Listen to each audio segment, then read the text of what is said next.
तुम उसी तरह तोते के रूप में भटको। नहीं नहीं, मुझे आजाद करो वरना मैं तुम्हें छोड़ूंगा नहीं। अब तुम मेरा कुछ भी नहीं बिगाड़ सकते। अब तुम जाओ यहां से और अब से ऐसे ही घूमो।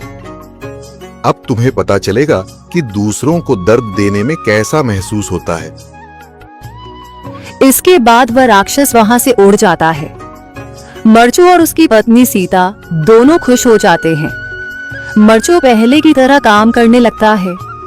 वह और उसकी पत्नी दोनों खुशी खुशी जिंदगी गुजारने लगते हैं।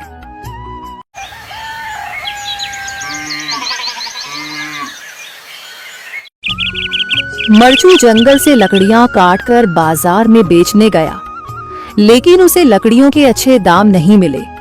इस पर मरचू ने कहा, अरे भैया, इतने कम पैसे? इन पैसों में तो 2 वक्त का खाना भी नहीं मिलेगा। आप मुझे बहुत ही कम पैसे देते हैं। मैं इतनी मेहनत से लकड़ियां काट कर आता हूँ, लेकिन उनके पैसे मुझे बहुत कम मिलते हैं। भैया, तुम्हारी लकड़ियां होती ही इतनी कमजोर हैं कि मैं इससे ज्यादा पैसे नहीं दे सकता। तुम्हारी लकड़ियों के बस इतने ही पैसे बनते हैं। अरे भैया, कुछ ज्यादा कर दो ना।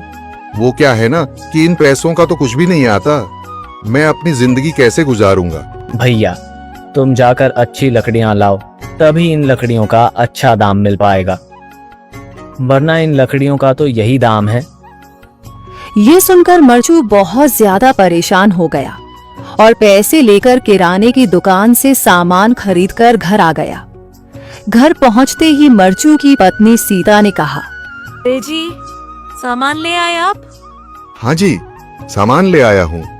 सीता के चेहरे पर खुशी छा जाती है, लेकिन जब उसने सामान देखा, जी, इसमें तो बहुत थोड़ा सामान है।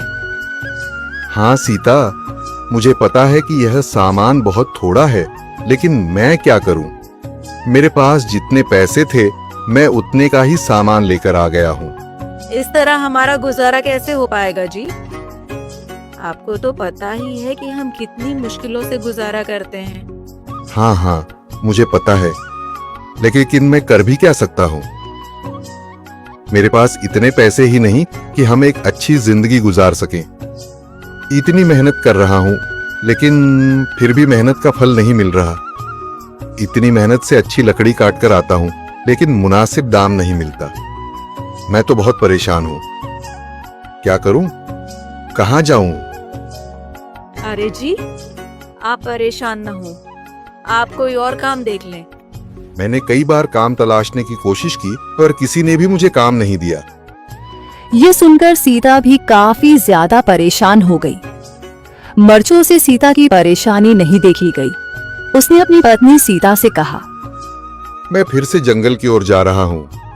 अरे जी, अभी मत जाइए ना, वैसे भी शाम हो रही है। आप कल चले जाइएगा, अभी मत जाइए। ठीक है, अगर तुम रोक रही हो तो मैं नहीं जाता। मैं कल चला जाऊंगा। इसके बाद मरचू गांव में घूमने के लिए चला गया। तभी उसे एक आदमी मिला और उसने कहा, कहाँ जा रहे हो भैया? और सुनाओ, क्या हाल चाल है? जिंदगी कैसे गुजर रही है?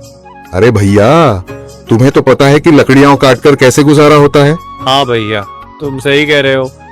और आसपास के जंगलों में अच्छी लकड़ियां भी नहीं है।